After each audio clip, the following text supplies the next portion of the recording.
اللہ کی عبادت کریں، عبادت سے برکت آتی ہے۔ حضرت ابو ادریس خولانی رحمت اللہ علیہ حضرت معاذ بن جبل کے شاگرد تھے، تابعی تھے، تابعی بزرگ تھے۔ فرماتے ہیں کہ میں جب سے حضرت معاذ بن جبل کی صحبت میں بیٹھا نا تو برے کاروباروں سے میری طبیعت و چاٹ ہو گئی۔ کئی کاروبار میں دیکھتا تو جھوٹ بولنا پڑتا، اس میں بڑا کچھ کرنا پڑتا تو مجھے ڈر آتا۔ آپ فرماتے ہیں میں نے نا بڑی کوشش کی پر میری مرضی کا کام مجھے صوفی کاہل نہیں ہوتا۔ فرماتے ہیں میرے اندر طاقت تھی کہ میں حلال کما کے بچوں کو کھلاؤں پر میری مرضی کا کام نہیں ملتا تھا۔ حد ہو گئی۔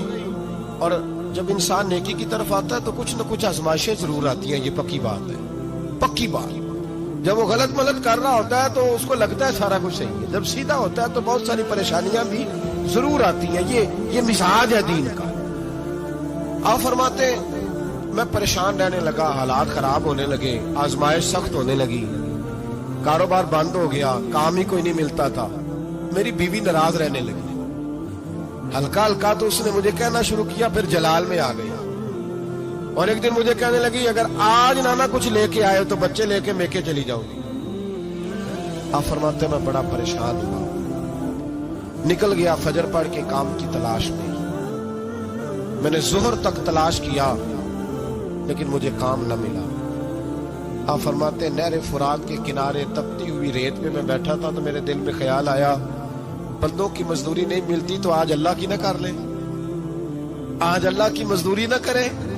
آپ فرماتے ہیں میں نے گرم ریت سے تیمم کیا، وضو کیا وہیں فرات، اور گرم ریت پہ کپڑا بچھایا تو نفل پڑھنے شروع کر دی، زور سے اثر تک نفل پڑھے، زور سے۔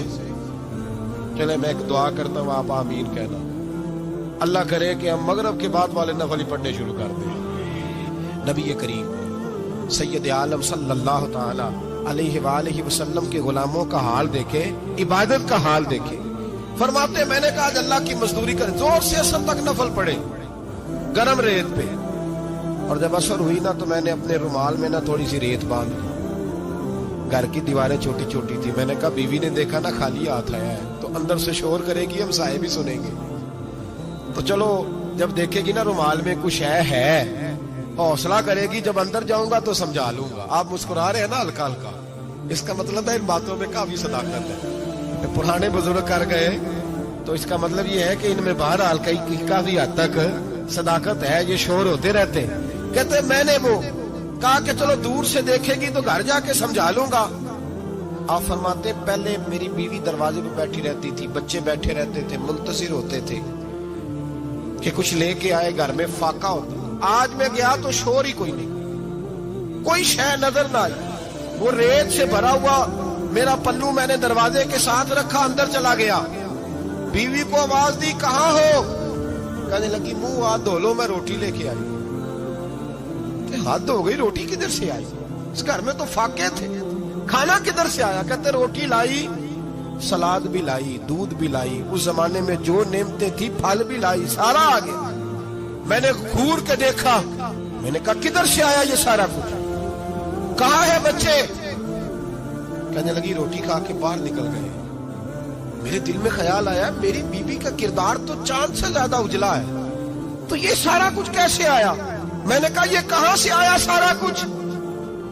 تو کہتی ہے میری طرف دیکھ کے کہنے لگی پتہ نہیں آج کس کریم کی مزدوری کرنے چلے گئے تھے، پتہ نہیں کس کریم کی مزدوری پہ چلے گئے تھے، زور ہوئی ہے تو اس نے اناج کی بوریاں بھیجی ہیں، چاول بھیجے ہیں، پھل بھیجے ہیں، اتنا کچھ بھیجا ہے کہ میرے گھر میں رکھنے کو جگہ ہی کوئی نہیں۔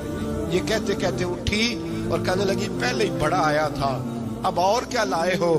آپ فرماتے میں سکتے میں تھا، اس نے جا کے میرا رومال جو کھولا، میں ریت لایا تھا، رب کریم نے ہیرے بنا دیے، وہ ہیرے بن گئے۔ آپ فرماتے کہنے لگی کس کریم کی مزدوری پہ گئے تھے؟ فرماتے میں اٹھا اور کچی زمین پہ سر سجدے میں رکھا، میں نے کہا مالک میں ساری زندگی دنیا راضی کرتا رہا، لوگوں کے دروازوں پہ کھڑا رہا، تعلقات بنا کر تھوڑی سی روزی کے لیے جدوجہد کرتا رہا، دھتکارا گیا، ستایا گیا، مولا میں تو تیرے دروازے پہ آج آیا ہوں، پوری دیہڑی بھی نہیں لگائی، زور سے سر ڈیوٹی کی ہے، اللہ تیری تھوڑی مزدوری کا اتنا اجر ملتا ہے؟ خدایا تو اتنا نوازتا ہے؟